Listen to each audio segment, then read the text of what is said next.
ऑर्कुश यादव आपके अपने इस YouTube चैनल पर स्वागत करता हूं। हम लोगों ने पिछली वीडियो में गोलीय दर्पण से संबंधित परिभाषाएं पढ़ ली थी। आज के वीडियो में हम लोग उसके आगे का टॉपिक पढ़ेंगे जो है वस्तु तथा प्रतिबिंब। तो वस्तु क्या होती है और प्रतिबिंब क्या होती है उसके बारे में हम आज जानेंगे। तो चलिए बिना देर किए हुए स्टार्ट करते हैं। तो सबसे पहले हम वस्तु क्या होती है उसके बारे में जान लेते हैं। ठीक है, वस्तु जिसको हम लोग इंग्लिश में ऑब्जेक्ट बोलते हैं। क्या बोलते हैं? ऑब्जेक्ट। अब वस्तु क्या होती है तो ध्यान देंगे, जब किसी प्रकाश स्रोत से क्या होता है कि जब किसी प्रकाश स्रोत से चल करके प्रकाश किरणें किसी दर्पण पर आपतित होती हैं तो उसे वस्तु कहते हैं। क्या कहते हैं? वस्तु कहते हैं।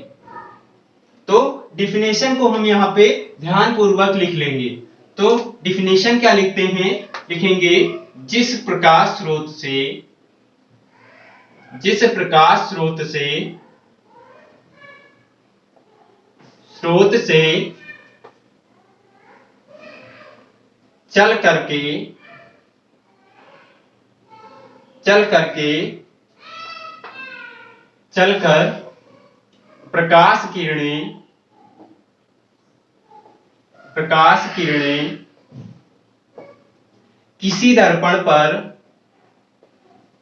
प्रकाश किरणें किसी दर्पण पर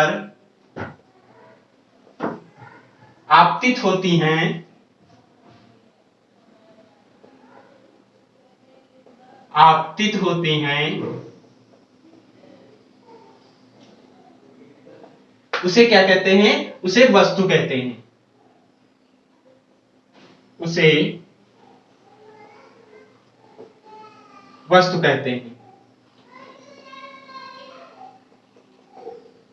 ठीक है, तो डिफिनेशन क्या लिखी हम लोगों ने कि जिस प्रकाश स्रोत से चलकर प्रकाश किरणें किसी दर्पण पर आपतित होती हैं उसे वस्तु कहते हैं। या फिर हम दूसरी डिफिनेशन भी इसकी लिख सकते हैं। क्या लिखेंगे? अथवा करके लिख सकते हैं। अथवा, ध्यान देंगे। अथवा में क्या लिखेंगे कि प्रकाश की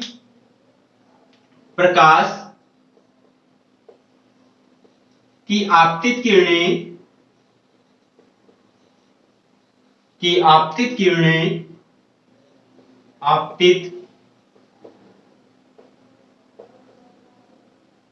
किरणों के कटान बिंदु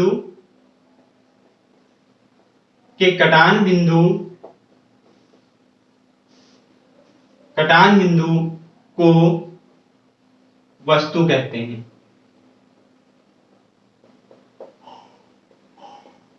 क्या कहते हैं? वस्तु कहते हैं। तो यहाँ पे हमारी दो डिफिनेशन लिखी हुई हैं। एक तो क्या लिखी हुई है कि जिस प्रकाश स्रोत से चलकर प्रकाश किरणें किसी दर्पण पर आपतित होती हैं उसे वस्तु कहते हैं। दूसरी क्या लिखी अथवा करके मैंने कि प्रकाश की आपतित किरणों के कटान बिंदु को वस्तु कहते हैं। तो ये हो गई वस्तु की डिफिनेशन। उसके बाद इसमें आता है कि प्रतिबिंब क्या होता है। तो प्रतिबिंब की डिफिनेशन लिखेंगे और प्रतिबिंब हमारे कितने प्रकार के होते हैं इसके बारे में हम जानेंगे। तो अगली हेडिंग है हमारी प्रतिबिंब। क्या? प्रतिबिंब। इसको इंग्लिश में इमेज बोलते हैं। क्या बोलते हैं? इमेज। ठीक है, तो प्रतिबिंब कैसे बनता है, प्रतिबिंब की डिफिनेशन क्या होती है तो ध्यान देंगे।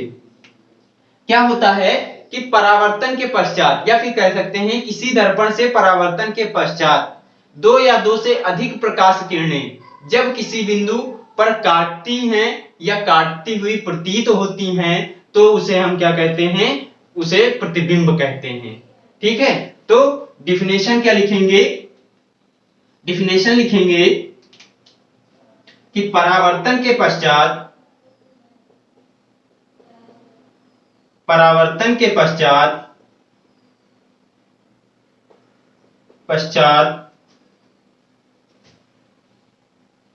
दो या दो से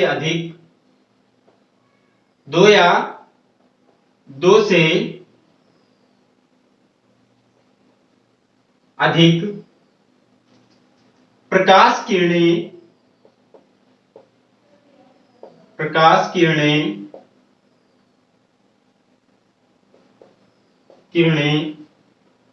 जिस बिंदु पर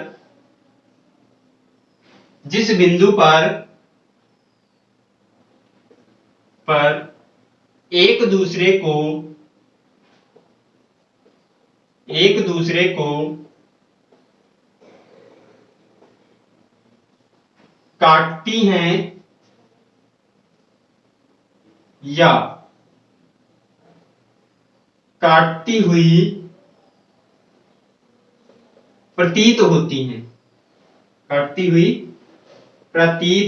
दूसरे को काटती हैं या काटती हुई प्रतीत होती हैं, उसे वस्तु का प्रतिबिंब कहते हैं। क्या कहते हैं? प्रतिबिंब कहते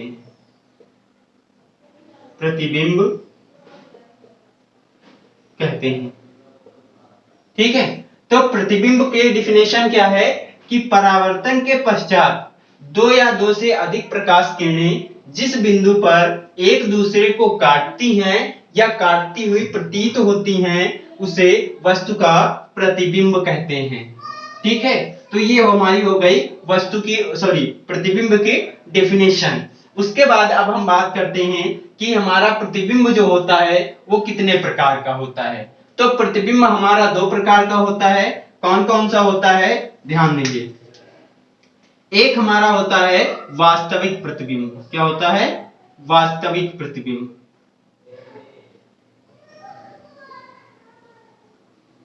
कौन सा प्रतिबिंब होता है? वास्तविक प्रतिबिंब।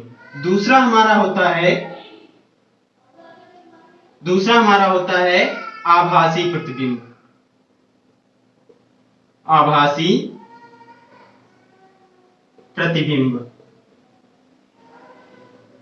ठीक है, इसको इंग्लिश में बोलते हैं रियल इमेज, और इसको बोलते हैं वर्चुअल इमेज। ठीक है, तो प्रतिबिंब हमारा कितने प्रकार का होता है? दो प्रकार का होता है, वास्तविक प्रतिबिंब और आभासी प्रतिबिंब। वास्तविक प्रतिबिंब क्या होता है कि जब परावर्तन के पश्चात प्रकाश की किरणें वास्तव में काटती हैं तो क्या बनता है? हमारा वास्तविक प्रतिबिंब बनता है। और वास्तविक प्रतिबिंब हमेशा कैसा होता है? उल्टा होता है। कैसा होता है? उल्टा होता है, तथा इसे हम क्या करते हैं? पर्दे पर प्राप्त कर सकते हैं। ठीक है, उसके बाद हम बात करते हैं आभासी प्रतिबिंब की। तो आभासी प्रतिबिंब कैसा होता है कि आभासी प्रतिबिंब क्या है? आभासी प्रतिबिंब क्या है? आभासी प्रतिबिंब क्या होता है कि यदि परावर्तन के पश्चात प्रकाश किरणें एक दूसरे को वास्तव में न काटती हों, या कह सकते हैं नहीं काटती हैं, तो उसे क्या कहते हैं? आभासी प्रतिबिंब कहते हैं। और आभासी प्रतिबिंब कैसा होता है? सीधा होता है। आभासी प्रतिबिंब कैसा होता है? सीधा होता है, तथा हम इसे पर्दे पर प्राप्त नहीं कर सकते हैं।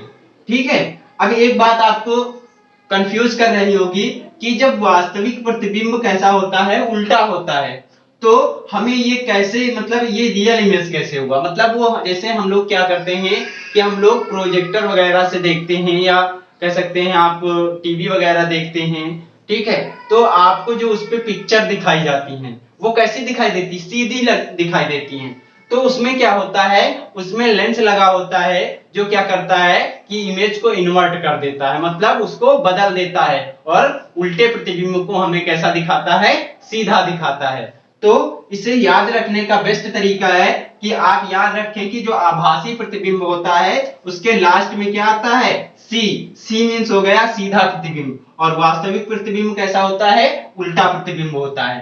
तो ये हो गया हमारा प्रतिबिंब के प्रकार। कौन कौन सा प्रकार होता है? एक हमारा होता है वास्तविक प्रतिबिंब, दूसरा होता है हमारा आभासी प्रतिबिंब। वास्तविक प्रतिबिंब क्या होता है? जो जो प्रकाश किरणें होती हैं परावर्तन के पश्चात वास्तव में काटती हैं या काटती हुई प्रतीत होती हैं, तो वो क्या कहलाता है, हमारा वास्तविक प्रतिबिंब कहलाता है। और वास्तविक प्रतिबिंब कैसा होता है, वास्तविक प्रतिबिंब हमारा उल्टा होता है तथा इसे हम पर्दे पर प्राप्त कर सकते हैं। उसके बाद बात करते हैं आभासी प्रतिबिंब की। तो आभासी प्रतिबिंब क्या है, परावर्तन के पश्चात जब प्रकाश किरणें वास्तव में नहीं ना काटती हो तो उसे क्या कहते हैं, आभासी प्रतिबिंब कहते हैं तथा इसे हम पर्दे पर प्राप्त नहीं कर सकते हैं। और आभासी प्रतिबिंब कैसा होता है, सीधा होता है। ठीक है, अब ये हो गई हमारी वस्तु और प्रतिबिंब की डिफिनेशन। अब इसके बाद हम बात करते हैं कि जो हमारा गोलीय दर्पण होता है उसमें प्रतिबिंब बनने के क्या नियम होते हैं। ठीक है, तो चलिए बिना देरी किए हुए स्टार्ट करते हैं।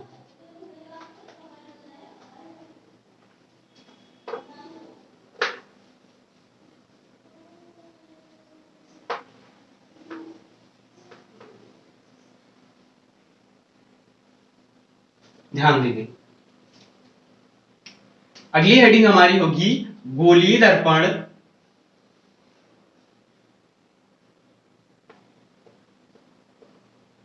गोलीय दर्पण, गोलीय दर्पण में प्रतिबिंब बनने के नियम।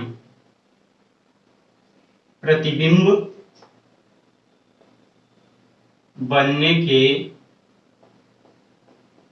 नियम। कैसा कैसा प्रतिबिंब बनता है, या फिर हम कह सकते हैं इसको आरेख खींचना। क्या कह सकते हैं, आरेख खींचना, या लिख सकते हैं इसको या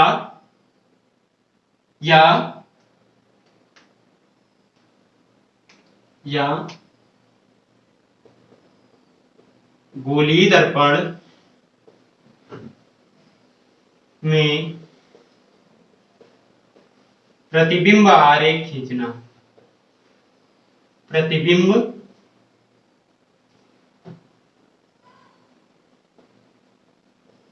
आरेख खींचना। ठीक है, हमारी हेडिंग क्या हुई कि गोलीय दर्पण में प्रतिबिंब आरेख खींचना।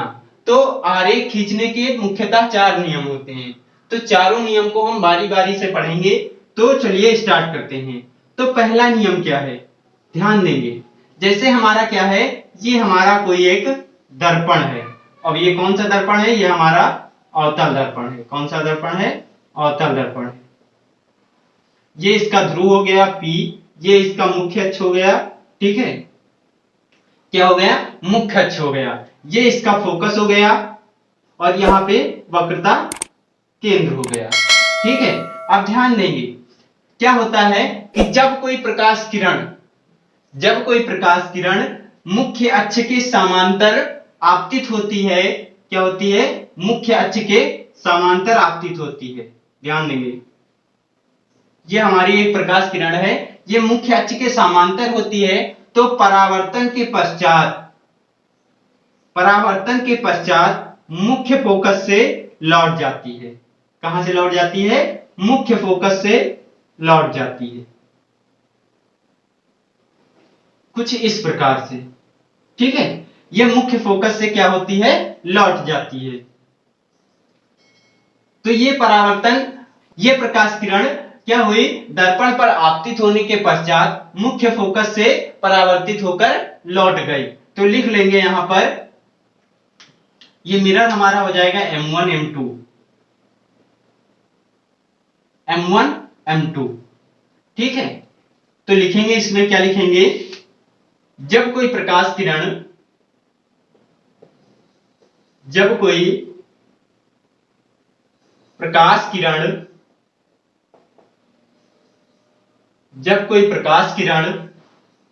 मुख्य अक्ष के समांतर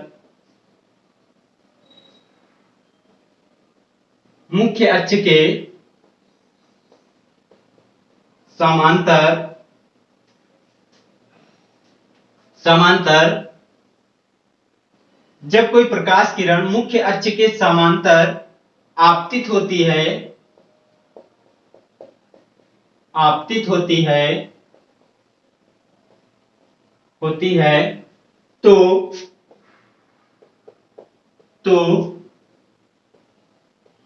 दर्पण से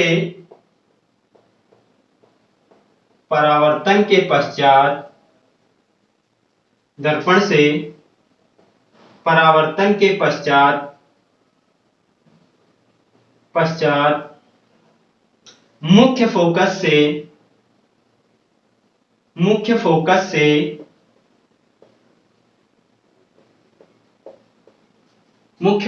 से होकर लौट जाती है। कहां से? मुख्य फोकस से होकर लौट जाती है।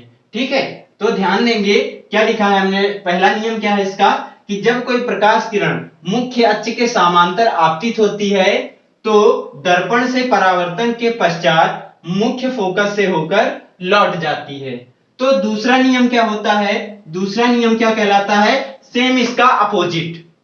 ठीक है, क्या? सेम इसका अपोजिट। ध्यान देंगे, फिगर आरेख खींचेंगे इसका कुछ इस प्रकार से। यह हमारा कोई अवतल लेंस है, सॉरी अवतल दर्पण है। ये क्या है? हमारा अवतल दर्पण है। ये इसका पोल हो गया और ये मुख्य अक्ष हो गया। ठीक है, ये इसका पोल हो गया और ये इसका मुख्य अक्ष हो गया। यहां पे हमारा कोई फोकस है F, यहां पे हमारा वक्रता केंद्र है जिसको हम C से डिनोट करते हैं। ये हमारा मिरर M1 M2 हो गया। ठीक है, अब देखिए, अब इसमें क्या होता है, जब कोई प्रकाश किरण मुख्य फोकस से होकर आपतित होती है तो परावर्तन के पश्चात वो क्या होती है? मुख्य अक्ष के समांतर होकर लौट जाती है। तो ध्यान देंगे क्या होती है, ये हमारी एक प्रकाश किरण आपतित होती है, ये मुख्य फोकस से होकर आपतित हुई है और परावर्तन के पश्चात कहां से लौट जाएगी? परावर्तन के पश्चात ये कहां से लौट जाएगी? ये हमारी मुख्य अक्ष के समांतर लौट जाएगी। ठीक है, ये कुछ इस प्रकार से इसका आरेख बनेगा। ठीक है, तो इसमें भी लिख लेंगे, इसका नियम लिख लेंगे। इसका नियम क्या है कि यदि कोई प्रकाश किरण यदि कोई प्रकाश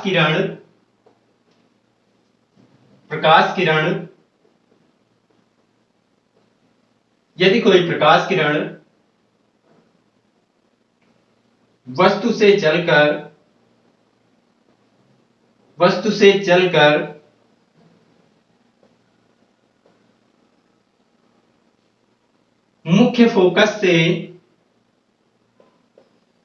मुख्य फोकस से होकर दर्पण पर आपतित होती है तो परावर्तन के पश्चात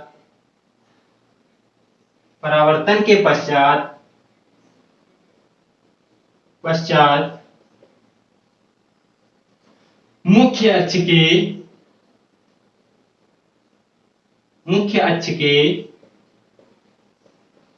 अक्ष के समांतर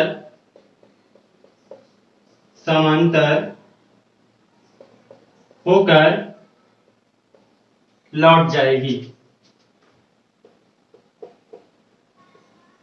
लौट जाएगी। ठीक है, ये हो गया दूसरा नियम।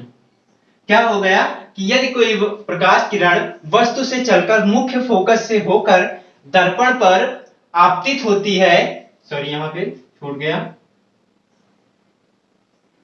आपतित होती है तो परावर्तन के पश्चात मुख्य अक्ष के समांतर होकर लौट जाएगी। तो ये हमारे दो नियम हो गए और दोनों का हमने आरेख खींच लिया। उसके बाद हम बात करते हैं तीसरे तथा चौथे नियम की। ठीक है, तो मैं इसे मिटा देता हूं।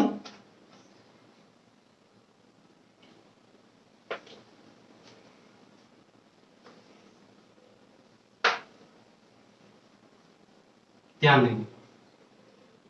अब देखिए तीसरा नियम क्या कहता है। तीसरा नियम। तीसरे नियम का आरेख क्या है कि ये कुछ इस प्रकार से हमारा ये दर्पण है, अवतल दर्पण है, ठीक है। ये इसका पोल हो गया और ये इसका मुख्य अक्ष हो गया, ठीक है। ये हमारा दर्पण कौन सा था? M1 M2, M1 M2। ये हमारा इसका वक्रता केंद्र हो गया C, और ये क्या हो गया? फोकस, ठीक है। अब देखो, जब क्या होती है कि कोई प्रकाश किरण कहां से? वक्रता केंद्र से आपतित होती है। जब कोई प्रकाश किरण वक्रता केंद्र से क्या होती है? आपतित होती है, तो वो परावर्तन के पश्चात पुनः उसी मार्ग में क्या होती है? लौट जाती है। तो परावर्तन के पश्चात क्या होगा? पुनः उसी मार्ग में लौट जाएगी, ठीक है। तो इसका भी नियम लिख लेंगे कि यदि कोई प्रकाश किरण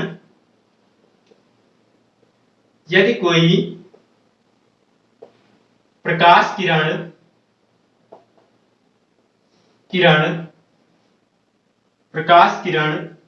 वक्रता केंद्र से होकर आपतित होती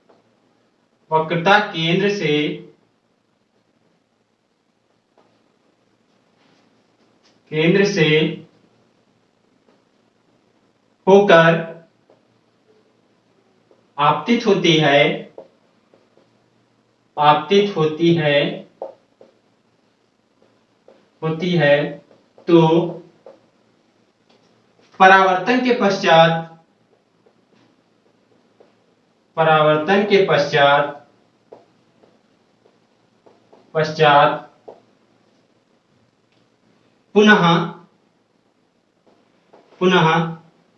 पुनः उसी मार्ग में लौट जाती है,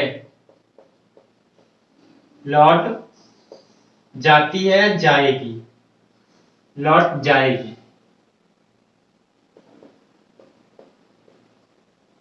ठीक है। तीसरा नियम क्या है कि यदि कोई प्रकाश किरण वक्रता केंद्र से होकर आपतित होती है, तो परावर्तन के पश्चात पुनः उसी मार्ग में लौट जाएगी, ठीक है। तो इसका आरेख ये हो गया। चौथा नियम जो कि एक रियल कंडीशन में बनता है, क्या होता है? ये हमारा कोई एक दर्पण है, ये इसका पोल हो गया और ये इसका मुख्य अक्ष हो गया, ठीक है। अब देखिए, यदि कोई प्रकाश किरण मुख्य अक्ष से जितना कोण बनाती हुई आपतित होती है, तो वो परावर्तन के पश्चात मुख्य अक्ष से उतना ही कोण बनाते हुए परावर्तित हो जाएगी, कुछ इस प्रकार से,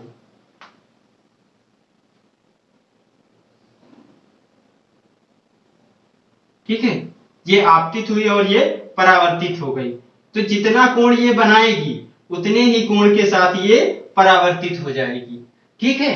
तो इसका क्या नियम लिखेंगे कि जब कोई प्रकाश किरण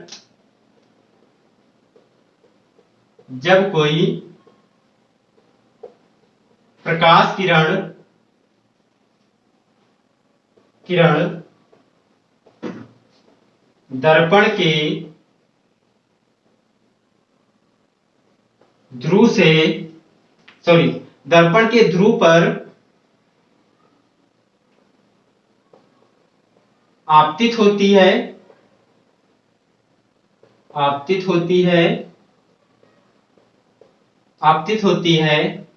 तो वह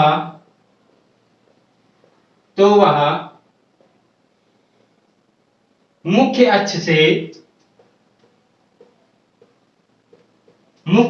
से जितना कोण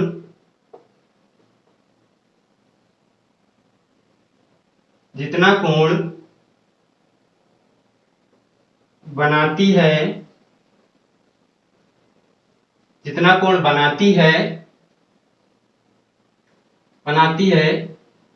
उतना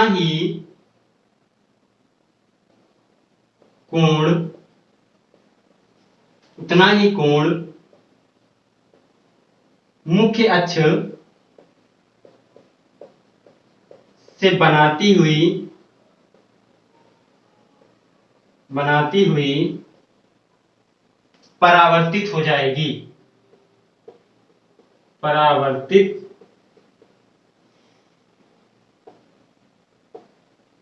हो जाएगी या हो जाती है। ठीक है, तो ये हमारे चारों नियम हो गए कि हम गोलीय दर्पण में प्रतिबिंब आरेख कैसे खींच सकते हैं। ठीक है, चौथा नियम क्या है कि जब कोई प्रकाश किरण दर्पण के ध्रुव पर आपतित होती है तो वह मुख्य अक्ष से जितना कोण बनाती है या जितना कोण आंतरित करती है उतना ही कोण मुख्य अक्ष से बनाती हुई परावर्तित हो जाएगी। ठीक है, तो ये हमारे चारों के चारों नियम हो गए। आज हम लोगों ने वस्तु के बारे में पढ़ा, वस्तु की डिफिनेशन क्या होती है, प्रतिबिंब पढ़ा और प्रतिबिंब कितने प्रकार के होते हैं, और तथा गोलीय दर्पण में हम आरेख कैसे खींच सकते हैं उसके बारे में पढ़ा। आई होप आपको वीडियो अच्छे से समझ में आई होगी। तो आप हमारे इस वीडियो को लाइक, शेयर और कमेंट जरूर करें। अगर आप हमारे आगे के वीडियो देखना चाहते हैं तो आप हमारे इस YouTube चैनल को सब्सक्राइब जरूर करें। Thank you.